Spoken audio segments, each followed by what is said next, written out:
My name is Sami Laurence, and I am the manager of the Macoskey Center. And one of the ways in which I choose to live sustainably is by making my very own beeswax bowl covers. So these bowl covers can be used as a replacement for saran wrap or plastic wrap. And you can make them to whatever size of a bowl or container that you need. And you actually just use the warmth of your hands to cover these bowls or containers, just like that. So the first step is to collect all your materials and supplies. So one of the things you'll want is fabric scraps to actually make the beeswax bowl covers out of. You can also use maybe old dishcloths or old t-shirts as well. Another item you will need are beeswax pellets. We got these just from Amazon, and they're pretty easy to find, pretty affordable. You will also need scissors to actually cut out the fabric. You can use regular scissors or pinking shears, which have kind of the zigzag pattern on them.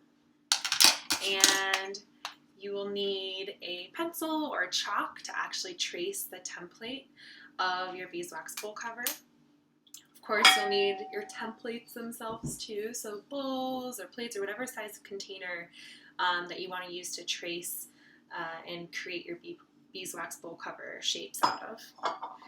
You also need a baking sheet or pan that you will also cover with aluminum foil to protect the pan from the beeswax.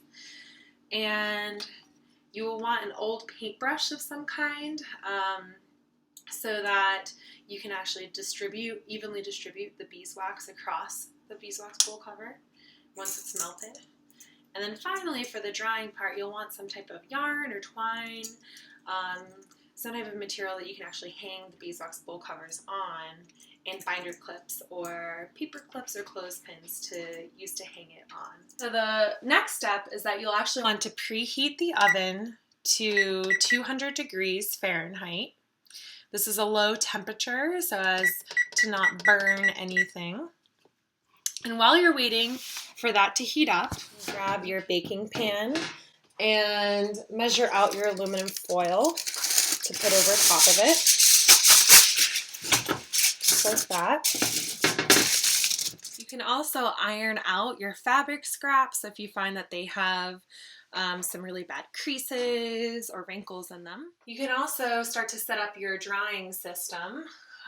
So I've taken this piece of twine, tied it around this cabinet, and then I'm going to stretch it and bring it across to this other cabinet. And you want it to be nice and taut so that when you put the beeswax bowl covers on, it's not completely pulling down your string.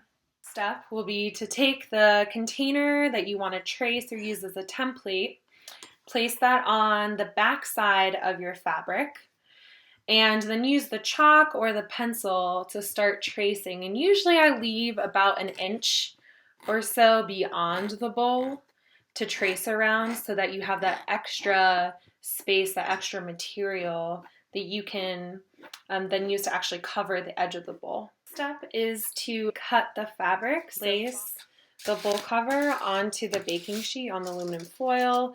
It doesn't matter which side is facing up. As I mentioned before, we did use the chalk or the pencil so that you can easily erase it off of the back, but sometimes if there are some marks that are left, then you won't see them as clearly because they're on the back. Then next you can apply the beeswax pellets. And you don't need a lot, it's just really a light sprinkling that you put across the fabric. And I like to sometimes just kind of distribute it and spread it out to make sure that it's evenly positioned. Once your bowl cover is set and ready to go and your oven is preheated to 200, then you place this in the oven and you'll set your timer for 4 to 5 minutes. So once it is done and those minutes are up, you want to take your beeswax bowl cover out, and as you can see, there's a little bit of a clump at the top of this. that's where you can use your brush to kind of even it out, take off any excess. A lot of times there won't even be a clump there. Careful, because the bowl cover will be a little warm to the touch.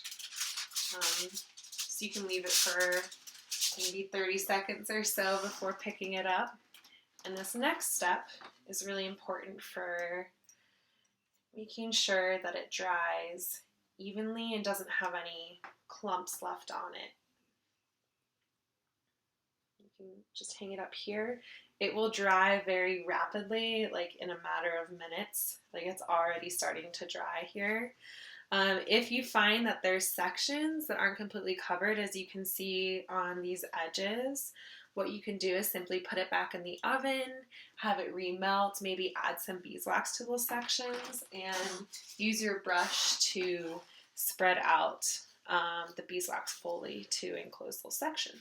Once the bowl cover is cooled and dried, you can then use it. And how you use it is you just press it down onto the container and just use the warmth of your hands to seal the bowl. And then that's the finished product. For watching my video on DIY beeswax bowl covers.